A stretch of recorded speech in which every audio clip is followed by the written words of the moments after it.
Tara, Baguio tayo.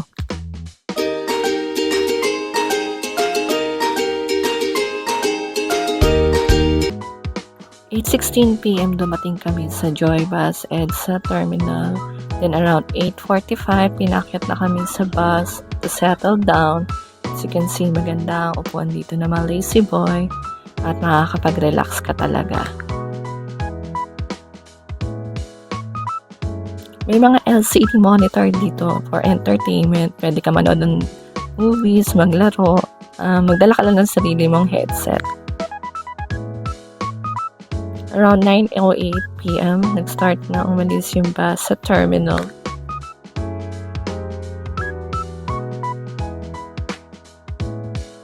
Bigyan din kami ng blanket para all throughout the travel ay di kami manamigan. And ibabalik lang din siya pag nasa Baguio ka na. Yan, 1:30 AM, nasa Baguio na tayo dito sa may SM. Then, naglakad lang kami dito sa Session Road. Kasi malapit lang naman yung hotel na pag-stayan namin.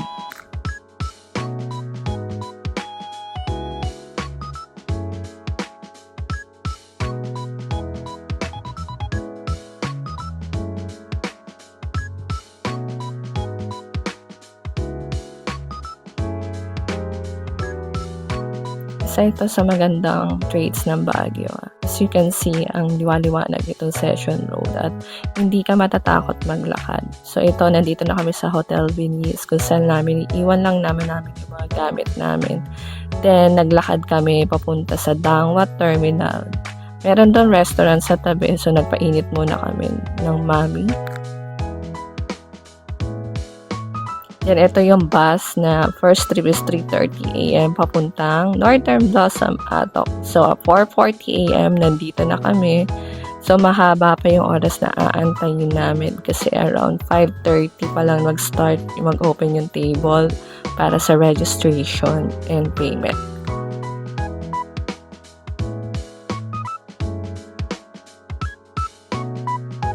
So, syempre, while waiting, nag-try na kami ng taho.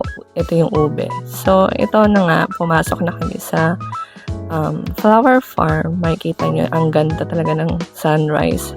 Ito, foggy siya nung pumunta kami kasi nga dumating kami doon mga 16 degrees.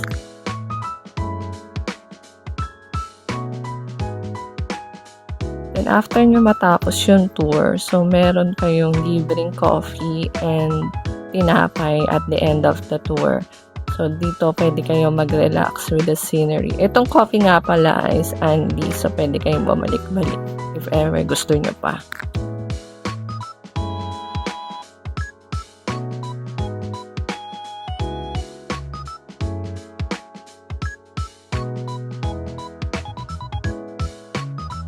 So, nung natapos na kami dito sa tour, nag-van lang kami pabalik ng Baguio. So, ang maaga pa kami dumating sa Baguio. So, lakad-lakad lang kami dito sa Burnham Park. Yan, nag-try kami ng singkamas with bagoong.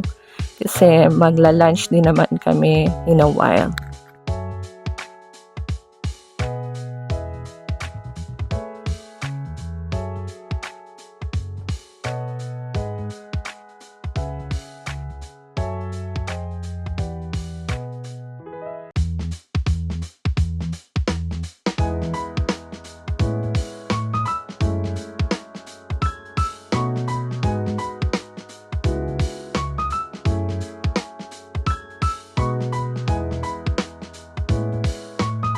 So, ito na nga, mag-lunch na kami sa kanto.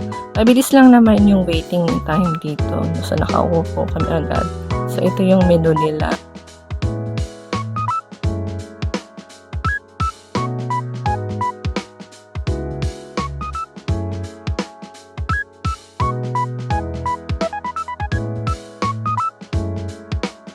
So, ito na nga, meron na kaming salad dito and chicken skin. Nakakatawa kasi hindi namin na-videohan yung lomo ribs naman napakasarap at napaka-linamnam talaga at napakalambot niya. So, ito maganda dito for family.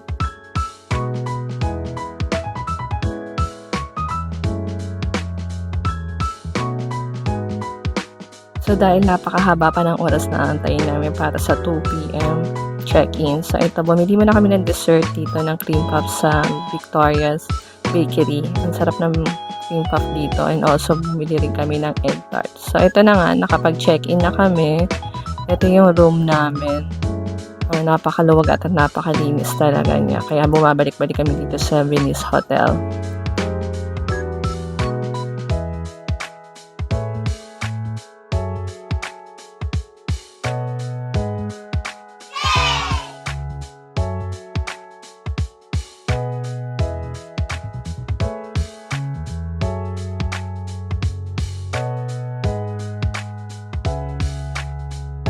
So, ito na yung cream puff na matcha. Trinayin namin.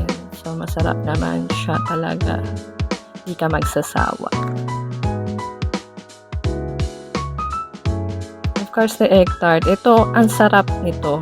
Gusto ko rin itong balik-balikan dito sa Victoria's Bakery. If ever babalik kami. Well, babalik man talaga kami sa Baguio pa ulit-ulit. Isa pang binabalik-balikan ko dito sa Baguio, itong Pretty Well spa. Dito kasi nagpapa-head spa ako. At 2 beses na ako dito. Since ito, tapat lang to ng hotel din namin. So, napaka-convenient and napaka-relaxing pag galing kayo sa long walks nyo. Ayan, after na nung head spa ko, ayan, nagpapa-blower na ako. So, nung gabi, ito na, naglakad-lakad lang din naman kami papuntang SM Baguio. Just for experience lang din. Pero di rin naman kami masyado nag-stay doon. Kasi bumalik din kami sa Burnham Park. So, ayan, lakad-lakad lang din kami dyan.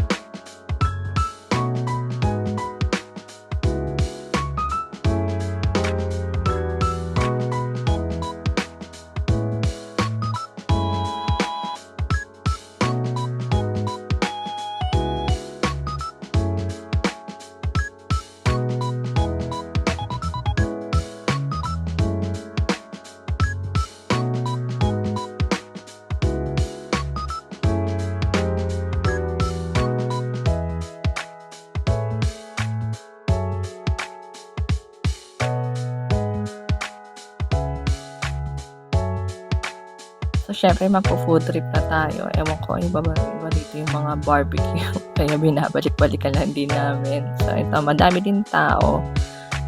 Usually, yung mga pagkain dito is makikita rin naman sa ibang lugar. Nagtatanghulo. Nakita lang din namin to while waiting do sa order namin.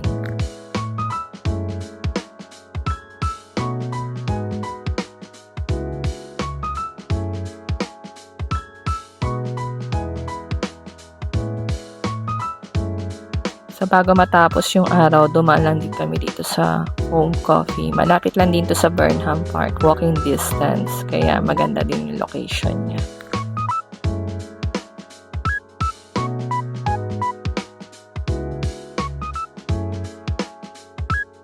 So, that's all for our day 0 and day 1.